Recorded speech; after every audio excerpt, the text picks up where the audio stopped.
लीजिए अब सुनिए कार्यक्रम ये जम्मू है।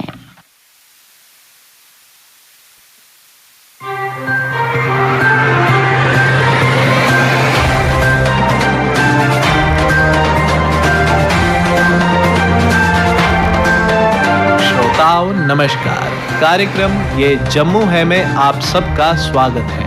आज के अंक में शामिल है शेर Kashmir university of agricultural sciences and technology के दीक्षांत समारोह का आयोजन। नेशनल मजदूर कॉन्फ्रेंस के अध्यक्ष ने बताया कर्मचारी वर्ग की मांगों के बारे में। All India migrant camps coordination committee की पत्रकार वार्ता। एक्स एमएलए यशपाल कुंडल ने जिला सांबा की समस्याओं को किया उजागर। Fair price shop dealers association का धरना प्रदर्शन। और श्रोताओं, जिला उधमपुर के एक सामाजिक कार्यकर्ता ने दूरदराज इलाकों के निवासियों की परेशानियों को रखा सरकार के समक्ष। पर सबसे पहले अपनी बात। जम्मू संभाग के विजयपुर में निर्माणाधीन एम्स लगभग अपनी शक्ल में उभर कर सामने आने ही वाला है। इसका निर्माण कार्य इन दिनों दिन रात चल रहा है। हाल ही में केंद्रीय मंत्री डॉक्टर जितेंद्र सिंह ने इस आयुर्विज्ञान संस्थान का दौरा करने के बाद मीडिया से इस बात का खुलासा किया कि इसका काम आने वाले 2 महीनों में काफी हद तक पूरा हो जाएगा। उन्होंने इस बात का भी खुलासा किया कि आने वाले 1-2 महीने के अंदर ही इसमें ओपीडी संचालित कर दिया जाएगा, जो 24 घंटे मरीजों को स्वास्थ्य सुविधाएं देगा। गौरतलब है, जम्मू संभाग में स्वास्थ्य सुविधाओं को मुहैया कराने में सरकार हर संभव प्रयास कर रही है, लेकिन फिर भी सीरियस मरीजों के उपचार के लिए लोगों को प्रदेश से बाहर का रुख करना पड़ता है, जो हर किसी के बूते की बात नहीं होती। लिहाजा अब जनता की नजरें विजयपुर के इस भव्य स्वास्थ्य संस्थान पर टिकी हैं। इसमें संदेह की बात नहीं कि एम्स के फंक्शनल हो जाने की स्थिति में जम्मू संभाग के लोगों को काफी राहत मिल सकेगी। एम्स विजयपुर का परिसर 2 भागों में तकरीबन 226 एकड़ रकबे पर बन रहा है। इसका बहुत सारा काम भी हो चुका है और अब जरूरी इंफ्रास्ट्रक्चर संजोया तथा सजाया जा रहा है। फैकल्टी और नॉन फैकल्टी स्टाफ की नियुक्तियों पर भी अवश्य ही ध्यान दिया जा रहा होगा, मगर सरकारी सेक्टर के काम पूरा होते होते ही होते हैं। जम्मू के बहुत से लोगों को याद होगा कि गवर्नमेंट मेडिकल कॉलेज जम्मू 1973 में आरंभ हो गया था, मगर नया परिसर बनने और सब कुछ सही शक्ल सूरत में आते आते लगभग 2 दशक का समय लग गया था और सुपर स्पेशलिटी की परियोजना पूरी होते होते भी काफी वर्ष लग गए थे। ऐसे में एम्स विजयपुर से जनता की बहुत उम्मीदें जुड़ी हुई हैं। उम्मीदों के साथ साथ आशंकाएं भी हैं कि क्या कॉम्प्लेक्स बन जाने के सहित ये मुल्क के दीगर एम्स के स्तर पर पूरा उतरेगा तो कब तक, क्योंकि बड़ा कॉम्प्लेक्स होना किसी भी बड़े स्वास्थ्य संस्थान की जरूरत होती है, मगर जनता की जरूरत होती है कि अच्छा और स्पेशलाइज्ड उपचार मिले, मरीजों की जिंदगियां बचती रहें। खैर, उम्मीद यही की जानी चाहिए कि जब आगाज अच्छा है तो अंजाम भी अच्छा ही होगा। श्रोताओं, हाल ही में शेर Kashmir university of agricultural sciences and technology Jammu के दीक्षांत समारोह का आयोजन हुआ। Mr. Vice Chancellor, I request you to administer oath to the graduate. Being admitted to the degree, I solemnly swear to use my scientific knowledge and skills for the benefit of society. इस अवसर पर university के vice chancellor doctor BN Tripathi ने विद्यार्थियों को संबोधित करते हुए कहा, Your hard work and dedication have paid off and significant milestone in your academic journey. May this convocation be a moment of pride and inspiration as we embark on new endeavors. Remember, your education is a powerful tool and your potential is limitless. I also congratulate parents on the remarkable achievement of your children, which may not have been possible without your unwavering support and sacrifice. Over the last year, the university could connect to about 1 lakh farmers, women and rural youth through various extension outreach programs using various blended platforms. Iswar Jammu has made significant contribution to agri-entrepreneurship development. Our Agri-Business Innovation Center has been identified as a center for the entrepreneurship development under RKY Raftar project funded by Ministry of Agriculture and Farmers Welfare, Government of India. Institution distinguished by its commitment to impactful teaching, cutting-edge research and extension programs catering to the needs of farming community of Jammu and Kashmir. The university operates through 7 faculties and schools and offers undergraduate, postgraduate and doctoral programs. Our School of Biotechnology is running on a self-sustained model since 2012. In alignment with National Education Policy 2020, the university is enhancing student enrollment, introducing new diploma and certificate courses in agriculture and animal husbandry, and entered in collaborative agreement by signing Memorandum of Understanding with national and international higher education institutions. This year alone, 76 faculty and students visited 15 universities of international expo and training under ICR NAHEP, the World Bank funded project. Now we are in the process of starting dual and scientific degree programs with Australian universities. As a testament to its commitment to agriculture innovation, this university has successfully developed and introduced 54 distinct varieties of crops, vegetables and fruits. A recently introduced rice strain named Jammu Basmati 118 has swiftly gained the popularity in the northwestern region with the rice wheat cropping system. Our rice oilseed varieties constitute a remarkable 80% of seed replacement in J&K. Animal production and health technology developed at this university has been instrumental in enhancing the livestock production and productivity. Under IPR portfolio, the university has filed 17 patents, of which 7 has been granted. A prestigious and ambitious program on holistic agriculture development in the UT of J&K, amounting to more than 5,100 crores has been sanctioned, which is of first kind in Indian states. The university is playing a crucial role in fostering the startup ecosystem. I am glad to share that one of our 68 nurtured startups is on Prime Minister's Twitter handle, to whom he has also interacted. A Center of Innovation and Entrepreneurship Development, a Marketing Intelligence Cell,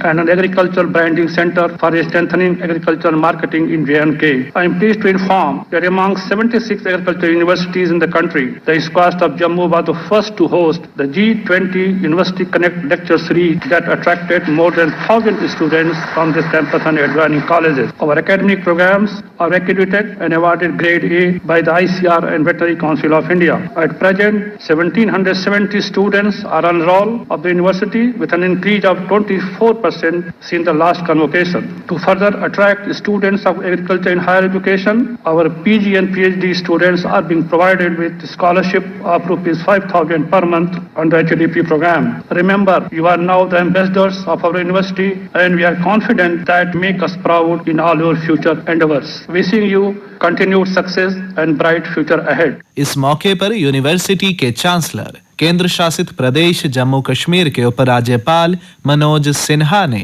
कहा, By virtue of authority vested in me as the Chancellor, I admit you to the degree of Doctor of Philosophy, Masters and Bachelors of this university, and in token thereof, I present to you this degree and authorize you to wear the robes ordained as the insignia of this university.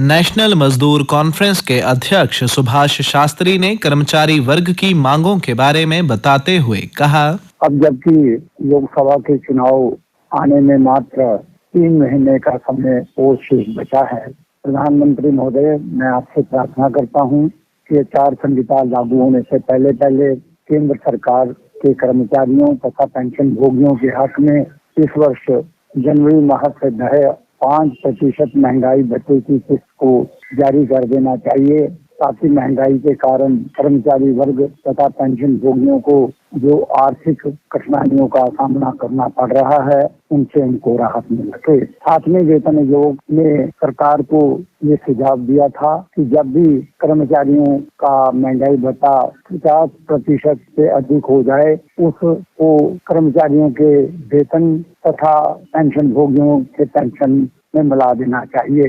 अब जबकि महंगाई भत्ता 50% होने जा रहा है, अब केंद्र सरकार का भी ये कर्तव्य बनता है कि वो 50% महंगाई भत्ते को पेंशन तथा वेतन में मिलाकर कर्मचारियों तथा पेंशन भोगियों को राहत देनी चाहिए। दिहाड़ीदारों की समस्याओं की ओर भी सरकार को ध्यान देना चाहिए। ना तो इन दिहाड़ीदारों की सेवाओं को नियमित बनाया गया है और ना ही इन दिहाड़ीदारों को स्थायी बनाए जाने के लिए ना तो पूर्व सरकारों ने कोई नीति बनाई थी, ना ही अभी तक ठोस नीति वर्तमान प्रशासन द्वारा बनाई गई है, जिससे हजारों दिहाड़ीदारों को कई प्रकार की समस्याओं का सामना करना पड़ रहा है। आज भी मेडिकल अलाउंस में किसी प्रकार की बढ़ोतरी नहीं की गई है, जिसके कारण कर्मचारियों तथा पेंशन भोगियों को अपने इलाज करवाने में काफी दिक्कतों का सामना करना पड़ रहा है। केंद्र की तर्ज पर यूपी जम्मू कश्मीर के पेंशन भोगियों के मेडिकल अलाउंस को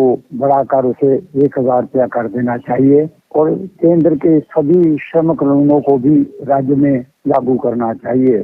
अब जबकि महंगाई के कारण आम वर्ग खासा परेशान है, उससे भी उनको राहत देने के लिए सरकार को कोई ठोस कदम उठाने चाहिए। मुझे आशा है केंद्र की एनडीए सरकार और जम्मू कश्मीर यूपी का प्रशासन कर्मचारियों पेंशन भोगियों की लंबित पड़ी मांगों को पूरा करेगा। इसके अलावा अन्य मांगों की ओर भी अभी तक कोई ठोस कदम नहीं उठाए गए हैं, उन मांगों को भी पूरा करना चाहिए, क्योंकि कर्मचारी वर्ग प्रधानमंत्री जी की कल्याणकारी योजनाओं को क्रियान्वित करने के लिए अपना भरपूर सहयोग देता चला आ रहा है और भविष्य में भी ये सहयोग मिलता रहे। इसके लिए सरकार तथा कर्मचारी वर्ग में सौहार्दपूर्ण संबंध बनाए रखने के लिए इन कर्मचारियों तथा पेंशन भोगियों की समस्याओं का भी समाधान करना सरकार का उत्तरदायित्व बनता है। मुझे आशा है कि केंद्र की एनडीए सरकार ओल्ड पेंशन स्कीम को पुनः बहाल करके कर्मचारी वर्ग को राहत देगी। कल all India migrant camps coordination committee द्वारा प्रेस क्लब में पत्रकार वार्ता का आयोजन किया गया। पत्रकारों से बात करते हुए कमेटी के अध्यक्ष देश रत्न पंडिता ने कहा, हम कहते हैं कि जो मुझे हमारे जो प्रॉब्लम हमारे आज तक सॉल्व नहीं हुए, हमारी तरफ अटेंशन और डाइवर्सन नहीं देते हैं। जो 2 सीटें रिजर्व है, हम बोलते हैं कि दोनों सीटों पर डायरेक्ट इलेक्शन हो, वो गवर्नमेंट नॉमिनेट करे कश्मीर माजी के कोटे से, because we are the region of Kashmir. Kashmir के कोटे से कौन से 2 सीटें भारत सरकार election commission of India reserve करता है, जिन 2 सीटों पर सिर्फ कश्मीरी पंडित के कैंडिडेट खड़े हो जाएंगे इलेक्शन लड़ने के लिए। कश्मीरी पंडितों के बीच में कैंडिडेट लड़ेंगे, जिसको ज्यादा वोट आएंगे वो कश्मीरी पंडित कम्युनिटी के जम्मू कश्मीर विधानसभा में नेतृत्व करेगा। एक्स एमएलए यशपाल कुंडल ने जिला सांबा की समस्याओं को उजागर करते हुए बताया कि हमारा जो कंडी एरिया है बारिश नहीं हो रही है और जो गेहूं की फसल है वो बर्बाद होने की कगार पर पहुंच गई है। और इसी के साथ साथ जो रामगढ़ की बेल्ट है वहाँ पर जो सरकार की तरफ से नहरों में पानी छोड़ा जाता है, जो नहरों की सफाई व्यवस्था थी वो भी ठीक नहीं हो पाई है। तेल है वहाँ तक पानी वो है वो नहीं पहुँच रहा है। मेरी सरकार से ये गुजारिश होगी कि जो हमारा किसान है कितनी कास्टली बीज सीड्स और दूसरी पेस्टिसाइड्स जो इस्तेमाल करता है, लेकिन जब उसको टाइम पे पानी नहीं मिलेगा तो उसका पूरा फसल जो है बर्बाद हो रहा है। इसी के साथ साथ जो बिजली का अनस्टूल कट है उसकी वजह से भी हमारे जो लोग हैं वो सांबा डिस्ट्रिक्ट में काफी परेशान हैं। आपने देखा होगा कि जो कंडी बेल्ट है वहाँ पर जानवरों का इतना आतंक है कि फसल जो है वो नहीं हो पा रही है, जानवर इतना हो गया है कि फसल इतना बर्बाद कर रहे हैं। इसी के साथ साथ मैं ये कहूँगा कि सरकार को एक बिजली का जो ढांचा है उसको दुरुस्त करने से ये लाखों पैसे लगाए जा रहे हैं। 10 और 15 दिन में लोगों को पानी नसीब नहीं हो रहा है। सरकार की तरफ से जो स्कीमें चलाई जा रही है कि उनको मॉनिटरिंग किया जाए कि जितना पैसा ग्राउंड पे लग रहा है क्या ये लोगों के काम आ रहा है या पैसे का मिसयूज हो रहा है। तो ओवरऑल मेरी सरकार से यही होगी जो किसान, जैसे आपने एमएसटी जो स्कीम चलाई थी बिजली के लिए कि जो लोगों का घर डोमेस्टिक जो बिजली का किराया होगा उसको कुछ रियायत दी थी, तो मैं ये कहूँगा कि जो हमारे हैंडपंप लगे हुए हैं ये हाल में तकरीबन 3 माह या 2 माह ही इस्तेमाल करते हैं और लोगों का पूरे साल का जो किराया देना पड़ता है ये सरासर गलत है और किसानों के साथ बेइंसाफी है। मेरी सरकार से ये भी विनती होगी इसने भी पंप सेट लगाया है ये पिछला किराया टोटली माफ किया जाए और आगे के लिए इसके लिए भी कोई ऐसी सब्सिडी ऐसे प्रावधान रखे जाए ताकि किसान जो है वो अपनी जिंदगी जो है वो बसर कर सके और जो फसल उगाता है वो उसका तो जो किराए में ही सब कुछ चला जाता है और आज किसान जो है वो परेशान है।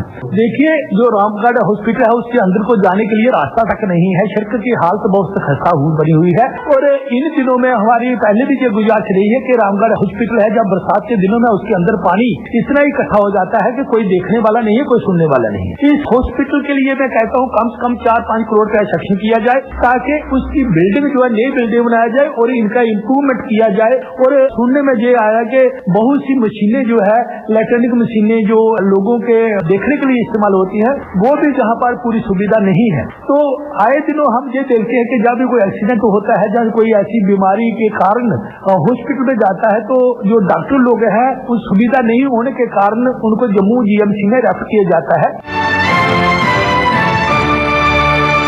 कल fair price shop dealers association द्वारा अपनी मांगों के समर्थन में धरना प्रदर्शन किया गया। अपनी मांगों को उजागर करते हुए एसोसिएशन के अध्यक्ष अजय गुप्ता ने कहा, जो हमारी डिमांड है और कुछ मसले हैं, हमारा 21-22 का पैसा जो लागू है, दूसरा जो हमारा है कि हमें वेस्टेज नहीं मिल रही, तीसरा जो है कि 50,000 रुपया प्रति माह जो है डीलर को मिलना चाहिए, और जहाँ तो फिर 750 रुपया पर क्विंटल की कमीशन बढ़ाई जाए। ये हमारी डिमांडें हैं।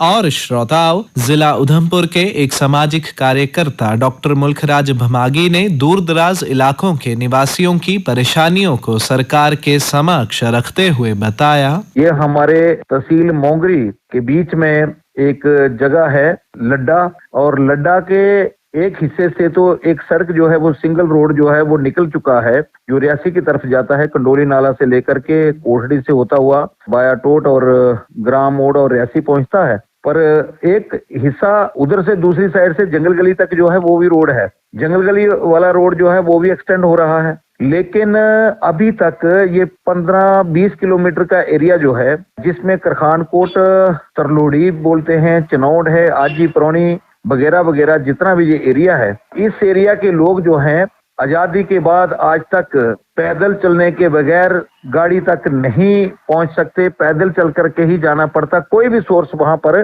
गाड़ी का नहीं है, और ये लोग बहुत ही परेशान हैं। चाहे उनको मेन रोड तक पहुंचना हो तब भी पैदल, और अंजी नाला को क्रॉस करके मनोट या लड्डा वाली रोड को पकड़ना पड़ता है, गाड़ी पकड़नी पड़ती है, या फिर जंगल गली जा करके पहाड़ जो क्रॉस करके, जंगल क्रॉस करके, जहां पर जंगली जानवरों का डर होता है, बड़ी मुश्किल से वहां तक पहुंचते हैं। मैं सरकार को, कंसर्न डिपार्टमेंट को, एलजी महोदय को, या जो आज की जो हमारी सरकार है, इसको मैं निवेदन करना चाहता हूं कि यहाँ का जल्दी से जल्दी एस्टीमेट बनाया जाए। पिछली बार एक 14 पॉइंट कुछ करोड़ का जो है वो एस्टीमेट बना भी था, शायद पीएमजीएसवाई का, लेकिन वो कहीं एक्टिव नहीं हुआ। तो मैं चाहता हूं कि इस रोड को, एक तो जंगल गली के रोड जो है वाया खलड़ा जो आगे जा रहा है, इस रोड को एक्सटेंड करके वहां तक पहुंचाया जाए, चनौड़ तक शायद ये मिलेगा। और दूसरा रोड जो है, जो कंडोली से लड्डा की तरफ जो जा रहा है, उस रोड से कजियाला कोट से होता हुआ जे लड्डा के उस पार, अंजी नाला के पार वाला तरलोड़ी एरिया जो है, उस एरिया में जे वाया लेसर कराट बोलते हैं उसको, वहां से होता हुआ जे वहां से भी सड़क जो है वो निकाली जाए, ताकि वहां के लोगों को जल्दी से जल्दी सड़क का लाभ मिले और लोगों को मुश्किलातों का सामना न करना पड़े। और यहाँ के लोगों की ये बहुत ही एक महत्वपूर्ण मांग है, और मैं चाहता हूँ कि इसमें एलजी महोदय खुद इंटरवीन करें और हजारों लोगों की इस तकलीफ को दूर करें। और मैं एक बार पुनः आज के इस मुद्दे को आकाशवाणी जम्मू के माध्यम से सरकार तक पहुंचा रहा हूं, और उम्मीद करूंगा कि आने वाले वक्त में हमारा ये जो एरिया है ये सड़क से वंचित नहीं होगा और लोगों को लाभ मिलेगा। श्रोताओं, अगर आपके इलाके में कुछ समस्याएं हैं तो आप उन्हें हमें फोन करके भी रिकॉर्ड करवा सकते हैं। आपकी मुश्किलात हम इस प्रोग्राम में शामिल करेंगे।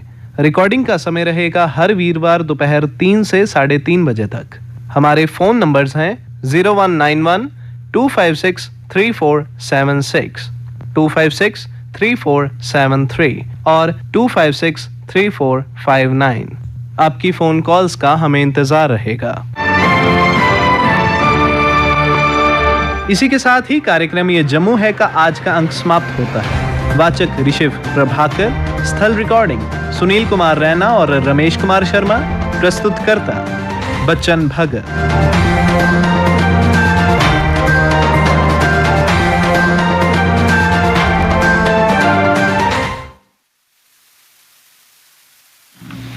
अभी आप सुन रहे थे कार्यक्रम ये जम्मू है।